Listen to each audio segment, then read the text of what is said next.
The grant's designed really to reduce the instances of teen violence, substance abuse, teen pregnancy, school failure, specifically dropping out of school, a variety of things like that.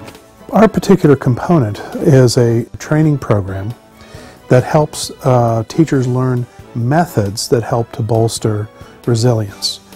We had to look at not just adding curriculum. So we looked at how we could do it through not what was done, but how it was done. So we've focused our efforts on those methods of teaching that help to not only convey curriculum, but a value added, in that it helps to bolster resilience in kids. And our kind of secondary hope is that by doing that, it not only benefits the students, but it also benefits the teachers.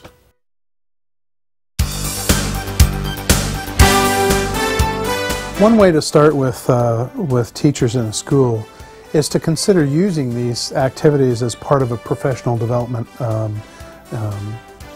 series, and include maybe one or two brief activities just to give people a sense of how this works.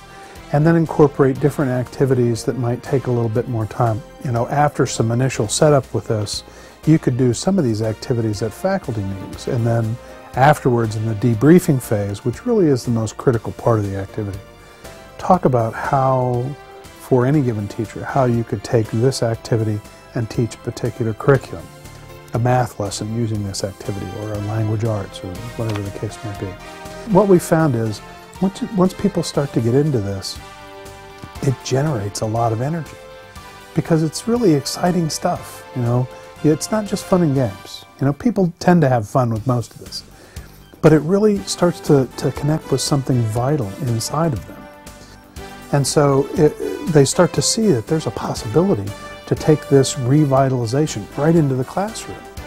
Most teachers are looking for ways to help their kids feel engaged with the subject and engaged with them. And these exercises, I think, are good ways to do that.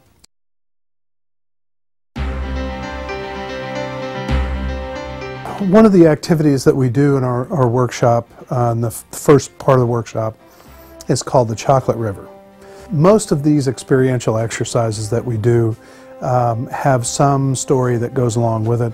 Oftentimes the story is rather silly, but it's not the story that teaches really, it's the activity itself. The storyline is that people are on the banks of a chocolate river, and there's an ice cream glacier moving towards them that will force them into the river. Their team has to figure ways to get the whole team across the river to the other bank safely. And they have, you know, some materials that they use to do that. The exercise really is a task in problem solving and team building and communications, frustration management, and so it's helpful because it actually helps to reinforce the notion with them that their kids are, while they're doing these various kinds of activities, are also building these other kinds of skills that are very helpful in resilience.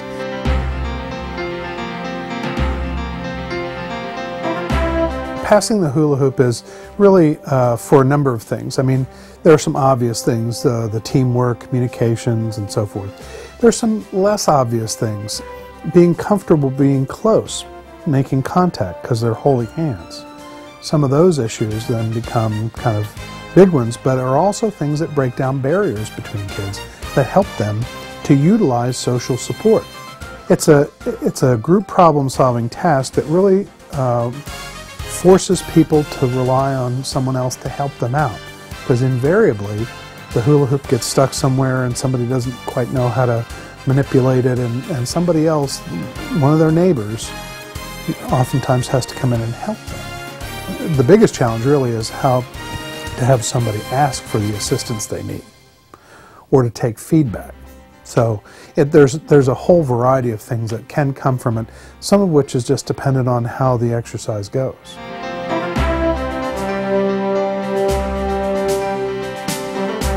Cooperative squares is actually a very famous international communications exercise.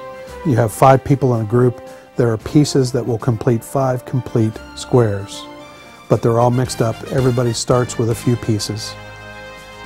And the first round, they can't communicate to each other at all, not even non-verbally. And so if you can't even look at somebody right? So that they can read your face and so forth, much less, hear your words and your intonation and so forth, then it's really hard to try to solve a problem. And what happens almost invariably is that, one or two people in the group will have pieces that in fact will create a square. And they'll get it done and they'll sit back and they won't do anything. They won't look around, they won't participate, even though they can't communicate. Right? They'll just sit because it's like, well, I got my square. And they're done. So it's about how to be cooperative even in circumstances with limited communication. With kids are still learning that that's how you solve problems. You talk to people, you share information, sometimes for the greater good, you give away everything you have. It's a good exercise, and it's used in a lot of different circumstances, and it's found to be helpful.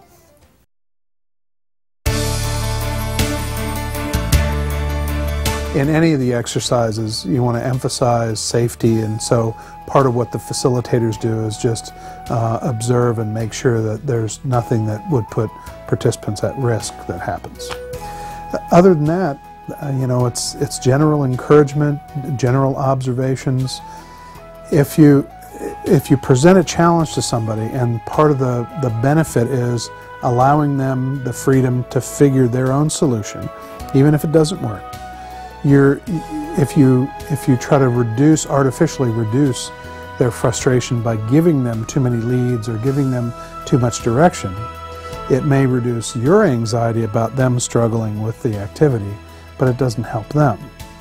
So what we try to encourage folks to do is provide basic information, provide cheerleading and encouragement, provide some feedback about, in some very general ways, about what seems to be working and what's not working. But it's not the facilitator's job to solve the problem. That's the participant's job. If you do these things and they don't seem to be working, it can be discouraging. What I would say to folks is, first of all, if it doesn't work, feel free to modify it. I mean, a lot of the activities that we have started as something a little bit different, sometimes very different, and we started doing it, noticed it didn't work, or we thought of something and we started having brainstorms, and so we created exercises and tested them out and so forth. So I encourage people to get in there and muck about. I mean, be creative, change things up. It really is using your creativity to modify, to make it meaningful, and to get after the things that you're interested in. I'd like to tell everybody to give it their best shot and to utilize the materials well, and keep us posted on how they're doing, and if we can be of any service to them, to please get a hold of us and keep the faith.